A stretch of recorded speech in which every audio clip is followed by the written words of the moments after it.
Evening News. Conférence débat sur l'idéologie de Modibo Keïta à l'occasion de la journée de l'Afrique. Nos reporters y étaient. Lancement d'un projet pour la gestion transparente des ressources humaines. Les détails à suivre dans ce journal.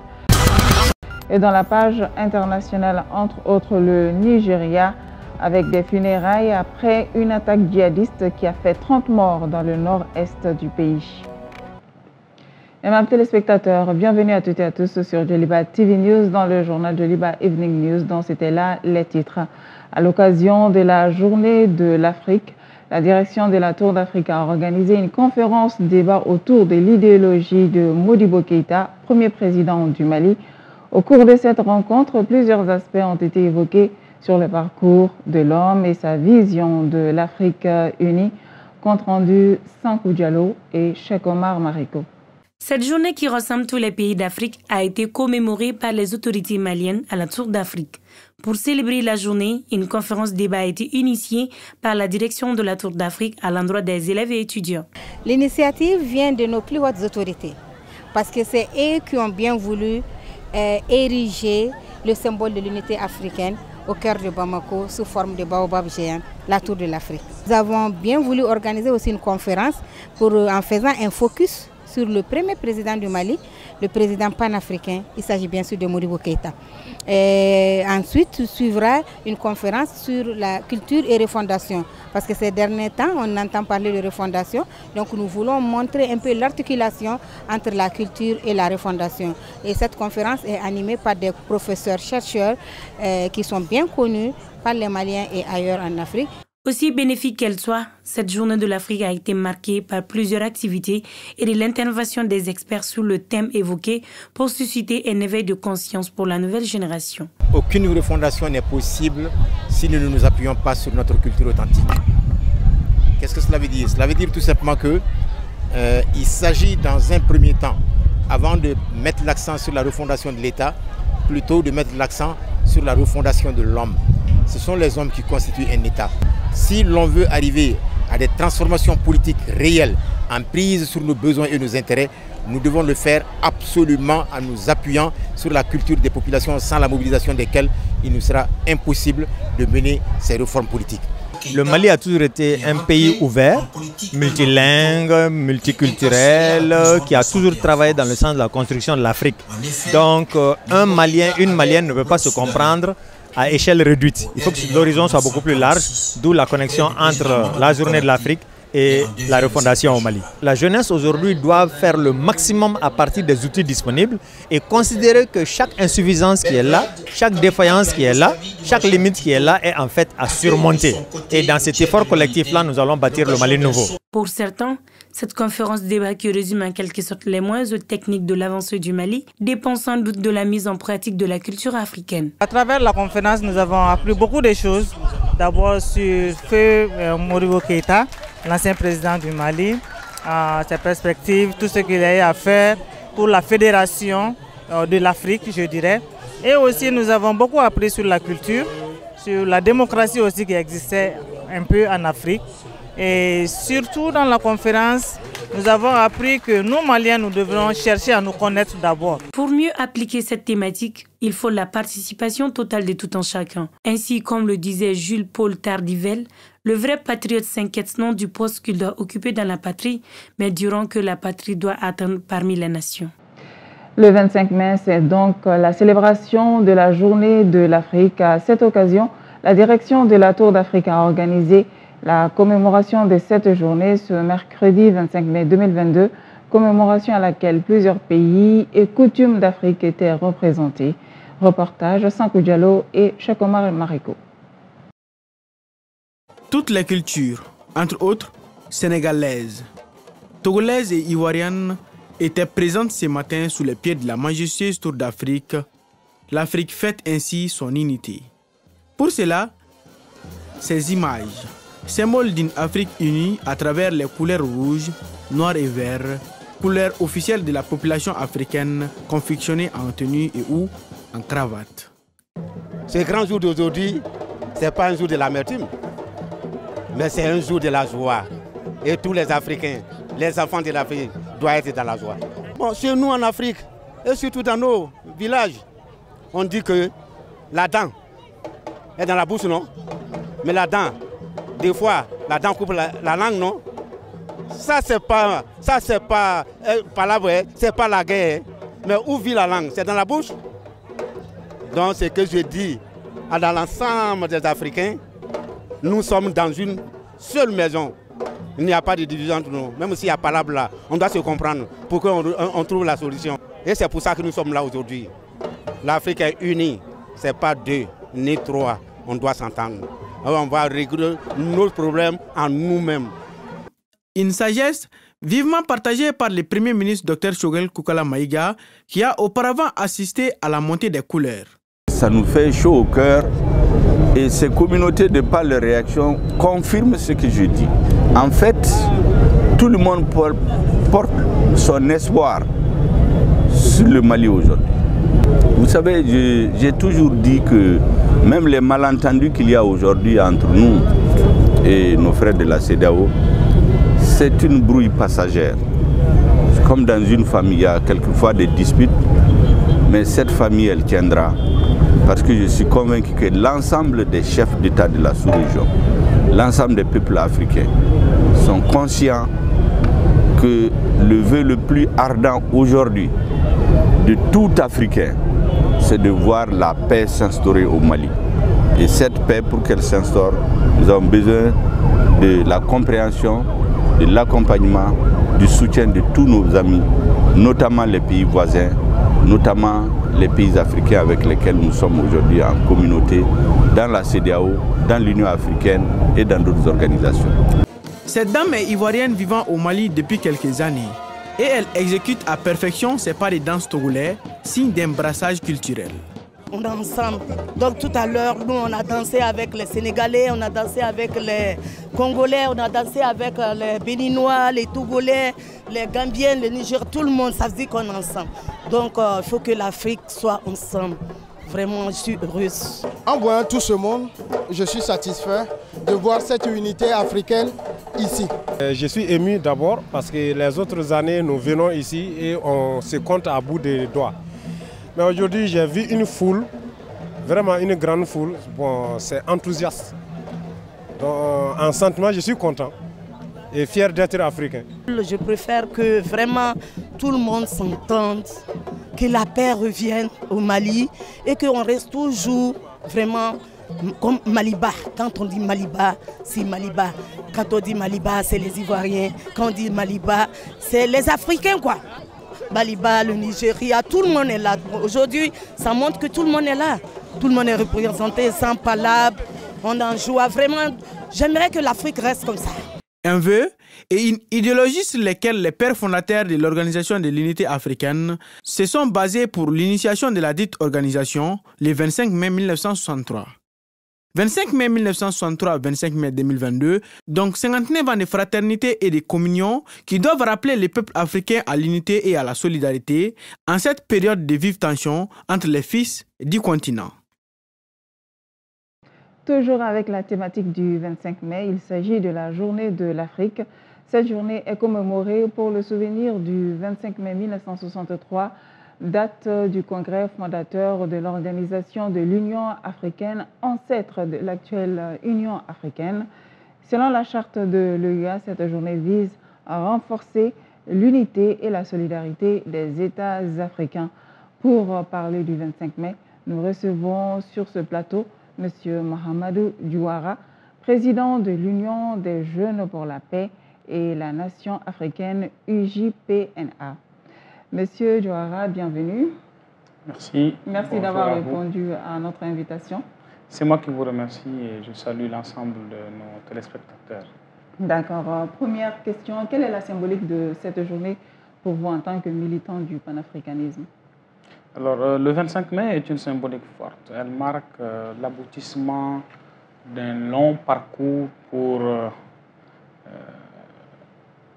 le portage de la question de l'unité africaine, du rassemblement du continent.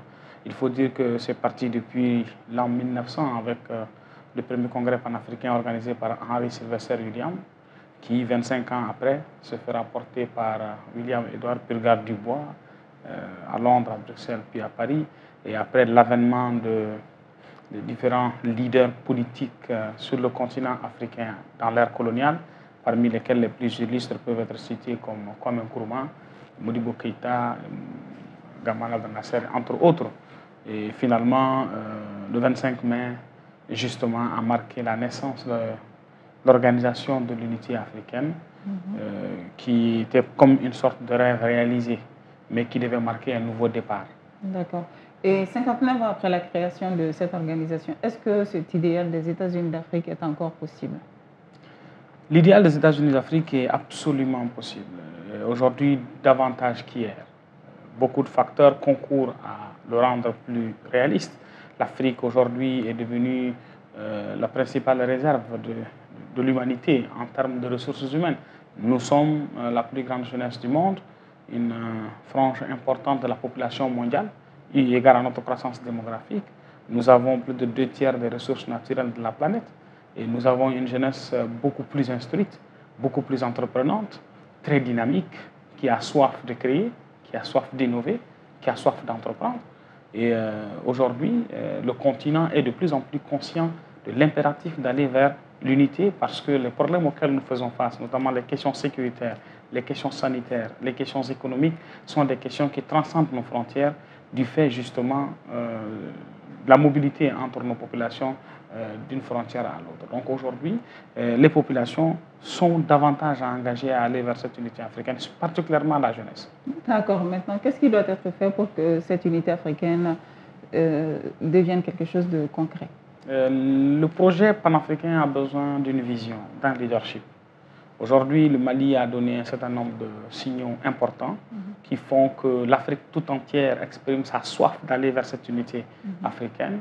Et il y a un travail intellectuel, un travail de leadership, un travail qui doit être fait pour canaliser les énergies favorables à ce projet et organiser justement le travail qui doit être fait dans une planification, dans une vision pour aboutir à cet objectif-là. Justement, parlant du Mali, aujourd'hui, beaucoup d'Africains prennent le Mali comme exemple d'émancipation et une terre de pèlerinage des panafricains. Vous croyez que le Mali est sur la bonne voie? Le Mali est un pays foncièrement à vocation panafricaine. Il faut prendre simplement notre hymne national. Quand vous prenez dans le refrain, nous disons « pour l'Afrique et pour toi, Mali ». Notre drapeau sera liberté, notre combat sera l'unité. Et quand vous prenez le chant des pionniers, c'est le jour de l'Afrique, c'est l'heure de l'Afrique, ô jeunesse, ainsi de suite. Quand vous regardez l'ensemble de la symbolique du Mali, renvoie en réalité. Et quand vous regardez plus loin, comme on dit, nous faisons ce serment, nous ferons le Mali, nous ferons l'Afrique.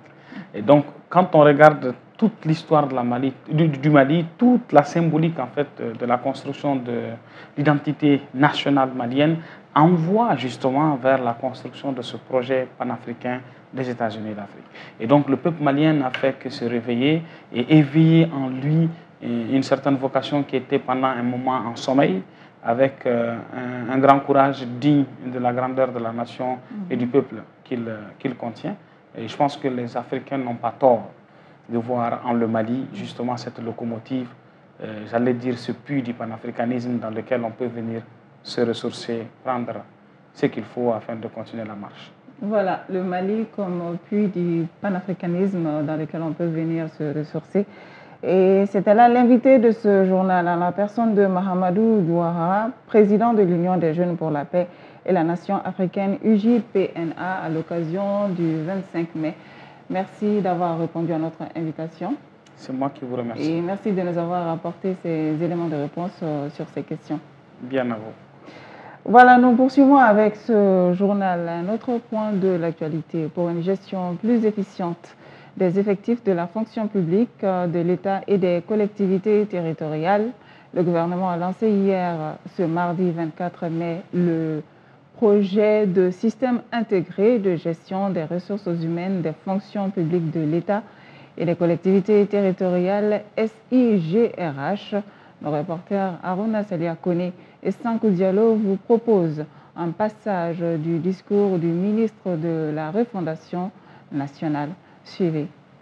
De façon générale, à travers le monde, Le nombre d'agents de la fonction publique a augmenté, toute chose ayant mécaniquement entraîné une hausse de la fraude liée au secteur public. Des anomalies telles que l'existence de travailleurs fantômes, la réalisation de plusieurs paiements pour les mêmes bénéficiaires ou des paiements pour un travail non effectué ont entraîné pour les gouvernements des pertes en ressources financières. À travers la collecte et l'analyse des fichiers des salaires des différentes académies d'enseignement, ce qui a permis de se rendre compte que, selon le cas, certains enseignants font l'objet d'une double immatriculation ou bien partagent le même numéro matricule ou même émargent sur le budget de deux académies d'enseignement et souvent émargent à la fois au niveau des collectivités territoriales et des institutions d'enseignement supérieur. Ainsi, on dénombre près de 400 enseignants qui reçoivent annuellement et de façon indue la somme de plus d'1,37 milliard de francs CFA. C'est au regard de toutes ces difficultés qu'a été initié le projet de système intégré de gestion des ressources humaines incluant les données RAVEC au profit des fonctions publiques de l'État et des collectivités territoriales. Ce projet repose sur un socle partenarial étendu aux différents départements ministériels sectoriels concernés. Sa gestion est assurée par deux organes, le comité d'orientation stratégique et le comité technique d'exécution. Bonne nouvelle pour les habitants de Niamakoro-Kourani, ils ont désormais leur forage de 101,1 mètres, un débit de 5 mètres cubes par heure, un château avec une capacité de 10 000 litres sur 10 mètres de hauteur, 3 bornes fontaines. Son inauguration a eu lieu ce mardi 24 mai 2022. Il s'agit d'un projet issu des initiatives d'urgence du président de la transition pour aider les populations. Suivons ces quelques réactions au micro de Moussa Tembine. Aujourd'hui, nous sommes venus à Niamakoro-Kourani pour procéder à la remise du forage qui est un don du gouvernement de la transition à la population. Pourquoi ce forage? Ce forage, le gouvernement a estimé que donner de l'eau à des populations fait partie des priorités de l'État, mais surtout du gouvernement de transition. Et quand on prend Niamakoro-Kourani, c'est un quartier qui est un peu à la périphérie et l'adduction d'eau de Somagef n'est pas arrivée ici. Donc l'eau est un problème, est une priorité ici. Ça se pose avec beaucoup d'équité. C'est pour cela le choix de la primature a été d'apporter à tous ces quartiers périphériques, tant que faire se peut, apporter de l'eau à ces populations. Ce forage-là, il y a près de 5000 foyers qui peuvent bénéficier de l'eau chaque jour. Et en plus de cela, il y a 3 bornes fontaines, dont une bonne fontaine se trouve déjà à l'école, ce qui fait que cette école-là, les enfants n'ont plus besoin de remplir des bidons pour venir à l'école, ils peuvent le faire au niveau de l'école. Et il y a une autre bonne fontaine dans le marché, ce qui fait que tous ceux qui sont dans le marché également peuvent bénéficier de cette eau potable-là. Il y a près de 70 000 habitants aujourd'hui dans la zone de Erema-Kouno et de Niamakoro-Kourani. Ça change le quotidien des femmes de Niamakoro-Kourani. Avant, il n'y avait pas suffisamment d'eau. Les femmes se réveillaient depuis 4h, 5h du matin pour chercher de l'eau. Mais maintenant, alhamdoulilah, ça va. Grâce au fourrage, ça va. Donc on a de l'eau à l'abondance. Et à partir de cette forage, on a 3 bornes fontaines qui alimentent les femmes de Niamakoro-Kourani. Donc ça va maintenant grâce à Dieu. Pour l'image du jour, nous allons parler de Addis Abeba. Addis Abeba est situé au centre de l'Éthiopie, sur un plateau à une altitude comprise entre 2300 et 2600 mètres, ce qui lui vaut d'être la capitale la plus élevée d'Afrique et la 5e au niveau mondial. Addis Abeba assume des fonctions politiques internationales depuis 1963, date de la création de l'Organisation de l'Union africaine OUA. À l'époque, 32 chefs d'États africains avaient notifié leur présence dans l'OUA juste après avoir acquis leur indépendance.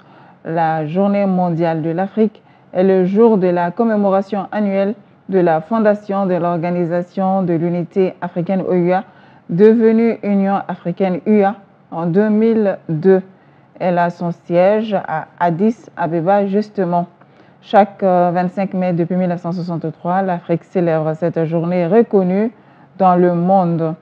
Dans la capitale, la langue principale est l'amharique, parlée par au moins 80% de la population de la capitale éthiopienne, Addis Abeba. L'anglais est très courant pour le secteur du tourisme et est souvent une langue utilisée dans l'administration. L'arabe est l'autre langue étrangère utilisée pour le commerce et les échanges internationaux. La ville est le 3e pôle diplomatique mondial avec des institutions africaines, mais aussi de nombreuses organisations non gouvernementales et groupes de pression. Suivons à présent la page internationale avec Aïssata Traoré en commentaire. Des poches en deuil organisent des funérailles après l'assassinat de 30 hommes par des djihadistes dans le village de Moudou, dans l'état de Borno, au nord-est du Nigeria.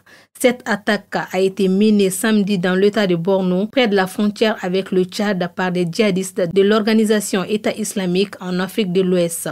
Elle a été menée en représailles contre un raid de l'armée, selon 2 responsables de milices. Haruna Ibrahim, habitant du village de Moudou, est déplacé dans le camp de Goubio, a perdu son frère dans l'attaque djihadiste.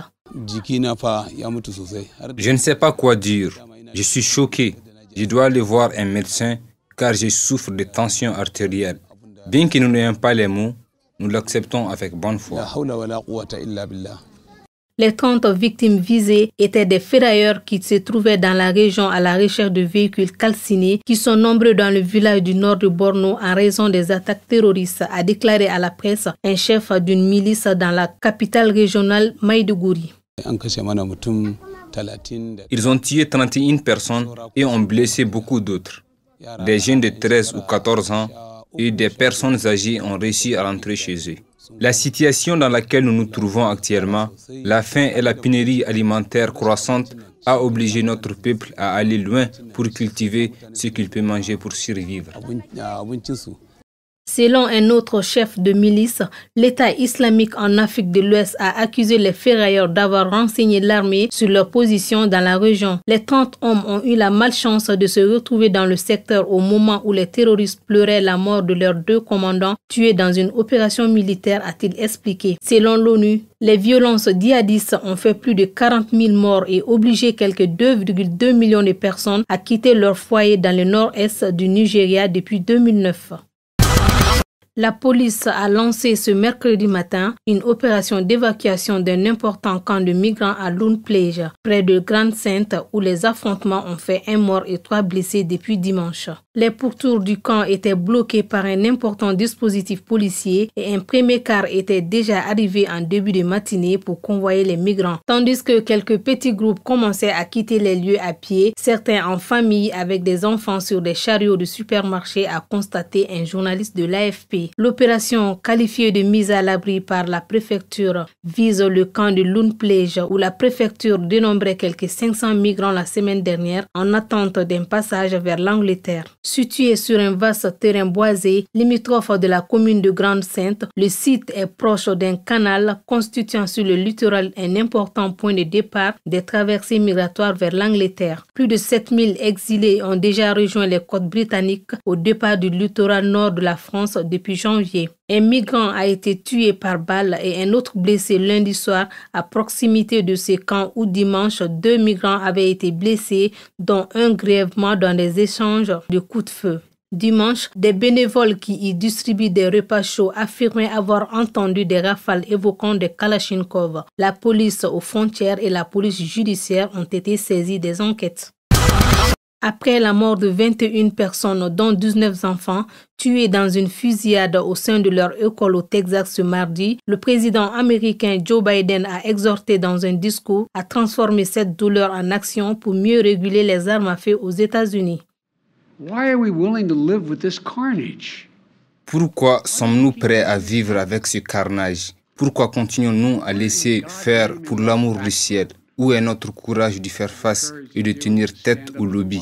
Il est temps de transformer cette douleur en action pour chaque parent, Pour chaque citoyen de ce pays, nous devons faire comprendre à tous les élus de ce pays qu'il est temps d'agir.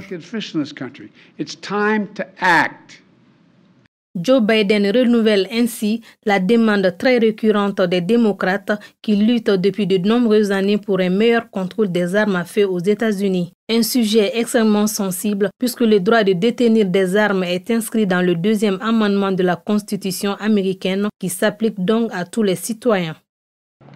Après la page internationale, nous allons parler de littérature avec Awa Maïga, originaire de Tombouctou et issue d'une famille nombreuse et intellectuelle qui a beaucoup favorisé son amour pour les livres. Awa Maïga est aujourd'hui auteur d'un roman et d'un recueil de nouvelles. Dans un entretien accordé à Korotou Moudjila et El Hadji Malik Guitey, elle nous parle de quelques thèmes abordés dans ses œuvres. Influencée par ses aînés qui aimaient beaucoup lire et à force de fréquenter les bibliothèques et côtoyer les écrivains, Awa Maïga est devenue auteure. Elle a écrit « La réussite, mais à quel prix ?» et « Dans la profondeur des nuits ». Dans le premier livre, à travers l'histoire de l'héroïne, elle met en avant les côtés sombres de la migration estudiantine et clandestine qui sont les plus souvent cachés. On comprend que pour une femme, ce n'est pas très aisé déjà d'être à l'extérieur, en plus d'être une étudiante. Donc cela l'a mise très souvent dans des conditions très difficiles et des challenges auxquels elle a été confrontée courant son cycle universitaire. Elle a été très souvent exposée à un réseau de prostitution, au viol, au racisme et beaucoup d'autres facteurs qui l'ont rendu très difficile son parcours estudiantin. Donc ceci dit, c'est une dénonciation souvent, mais c'est aussi un témoignage qui montre que ce n'est pas très facile, ce n'est pas aussi facile qu'on le pense. La réussite, selon elle, ne vient pas en un claquement de doigts. C'est un processus continuel. Pour moi, la réussite, c'est vraiment continuer à se challenger, à se découvrir, à grandir mentalement. Un homme avec grand H, lorsque tu n'as plus faim, c'est la fin. Par fin, il s'agit quand même de pouvoir grandir en tant qu'humain. Pour moi, réussir d'une façon ou d'une autre, c'est aussi cet héritage qu'on souhaite laisser derrière soi. Dans son second livre intitulé « Dans la profondeur des nuits », elle aborde les questions de liberté et d'union. Dans la première histoire de la seconde œuvre, à la fin de l'histoire, il y a les jeunes qui ont pris cette volonté commune de se rassembler autour d'une force commune, d'un idéal commun. Et on a vu à quel point ça a donné des merveilles. Ceci est juste une métaphore pour quand même ressortir l'importance de l'union juvénile, du fait que si on se rassemble autour d'un idéal commun, on peut réaliser et rendre l'impossible possible. Maintenant, ce qui a trait avec la liberté, je vois que la liberté, surtout lorsqu'il s'agit de liberté financière, surtout lorsqu'il s'agit des jeunes femmes, des jeunes héroïnes dans les livres, à quel point c'est important en tant que femme, surtout combien c'est pas facile, mais c'est important de s'affirmer en tant qu'être humain tout d'abord. Savoir que même ne pas être à la charge d'un homme n'est pas un frein à sa propre réussite. Si féministe veut dire porter haut la voix des femmes, Awa Maïga s'est dit fière d'être féministe. Très souvent, on utilise la plume pour donner voix aux sans-voix. Mais en réalité, même ceux qui ont des voix, souvent ont besoin qu'on porte leur voix. Donc, sur ces aspects et beaucoup d'autres choses, je pense que si parler pour les femmes ou m'investir en ce qui concerne le respect des droits des femmes ou des droits des humains, en gros, si cela me ferait vraiment porter une étiquette de féministe, alors j'en ferais un collier et je le porterais très bien à mon cou. Les lecteurs ne vont plus attendre longtemps avant d'avoir droit à un 3e livre de la part de l'auteur. Selon ses dires, l'ouvrage est déjà en cours. Et c'est ici que s'achève ce Djoliba Evening News. Aimables téléspectateurs, rendez-vous pour le Djoliba Morning News avec Assanatou Yaya Kouaté. Pour le Djoliba Afternoon News, vous allez retrouver Ibrahima Guindo. Quant à moi, je vous donne rendez-vous, si tout va bien, pour le Djoliba Evening News de ce jeudi.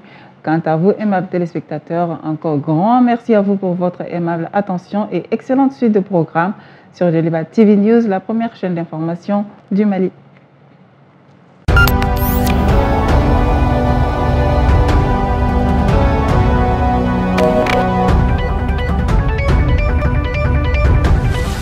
Djoliba Evening News.